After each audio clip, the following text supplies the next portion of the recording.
much, Wendy, for coming. I'm so glad you did. I want to ask you some questions.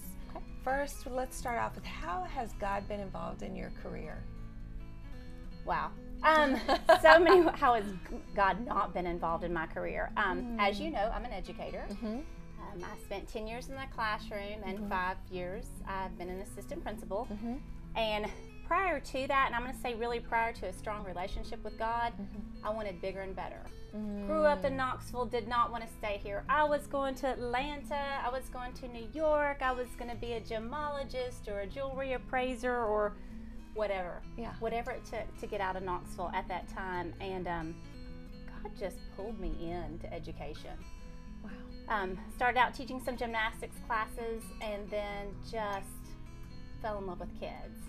And it's kind of neat because yesterday, every morning I do a couple different things, but I have a quick devotional. And as I struggled about like where I was in my career, and I still do always, I think most of us do. As you know. It was neat because this is an NIV devotional, and one of the things said, if you don't know what your abilities and gifts are, ask God to reveal them to you.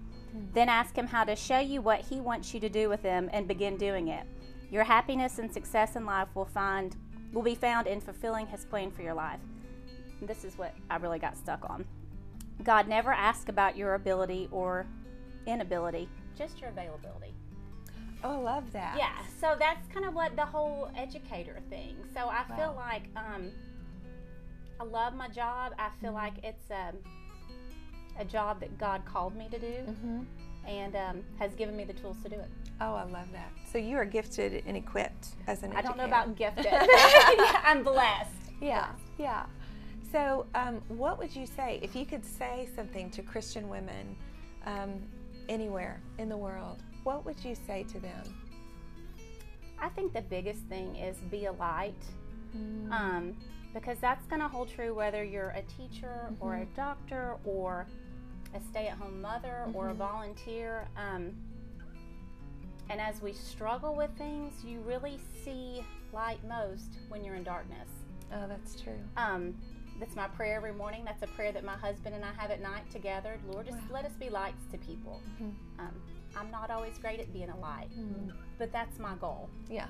So I think that's the biggest thing as Christian women. It is so important that we be lights and act different.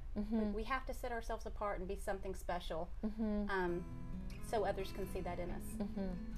Yeah, I know that people have been attracted to your light because I know you, so that's fun. I've got another question for you. How do you, Wendy, in the push and pull of all that you do, how do you maintain your soul? You're a big part of that, Suzanne. Lots of different ways. I have to start out the day with a devotional. Even if it is 5 minutes to get my head in a book and spend some time with God. I talk to God all day long. I may be in a volatile parent meeting and I'm listening and I'm trying to process and how do I make this better, and in my mind I'm saying, God, give me inner peace, give me the right words to say. I've been involved in your Bible study for the last 5 years, and I think that helps a lot. I've got some strong friends that are great Christian women, and they hold me accountable. Wendy, you are out of sorts. Go spend some time with God.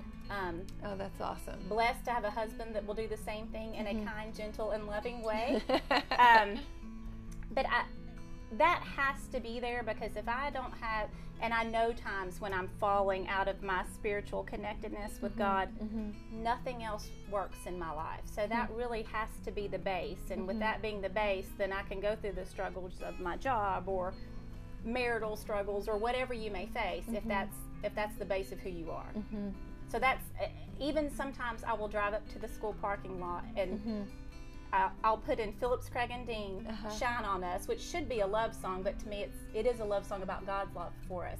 And I will sit and pray in my car and listen to that song before I step through those doors. Oh, that's great. Yeah, music ministers to me too. You brought this. Tell me about this. Well, one of the questions I mentioned to you Sunday at church that I was really struggling with is, what is beauty? And as an educator, I had to Google it to see what the technical definition was. And actually, I really like the technical definition because it talks about it's things that connect with your senses. So things that may be beautiful to you Uh-huh. may not be beautiful to me. Good And- point. And I told you, I was like, okay, so what is beautiful? A smile? Well, absolutely, a smile is beautiful. But so tears can be beautiful too. Is the Hollywood stars at Mother Teresa? I don't know. I don't have the answer to that. But I had some really neat moments this week with God coming into knowing this interview was coming, and I had purchased something for my office that I have not moved to my new school yet. And it's a quote by Helen Keller, who I just am in awe of the things that this lady accomplished. And it reads, "The best and most beautiful things in the world cannot be seen or even touched. They must be felt with the heart." Wow. So she even got that. That goes right to that definition of beauty as things we're connected to through our senses or through our heart. I like that. Yeah, Yeah. kind of like my husband's smile. It's beautiful to me. And look at that face. You know it is beautiful to her. She lights up. Well, any other words, Wendy, that you want to leave with working women everywhere? Christian, non-Christian, seeking, wondering, anything you'd like to say to them? Don't get caught in the muck. Do not get caught in the daily muck, because it will just stick to you and drown you. Last year, I went through a kind of mucky situation and came to you, and there's so much more out there. It's just a day of work. It's just a job. Just pray for God to have His hands around you and protect you and love you and guide you, and you can get through those mucky times. Oh, that's great advice. Thank you, honey. Well, if you want more, go to our website at 7-men.tumblr.com, and there's lots there for you. Hope you have a great rest of the day. See ya. Bye. Thank you, honey. Have fun! You did.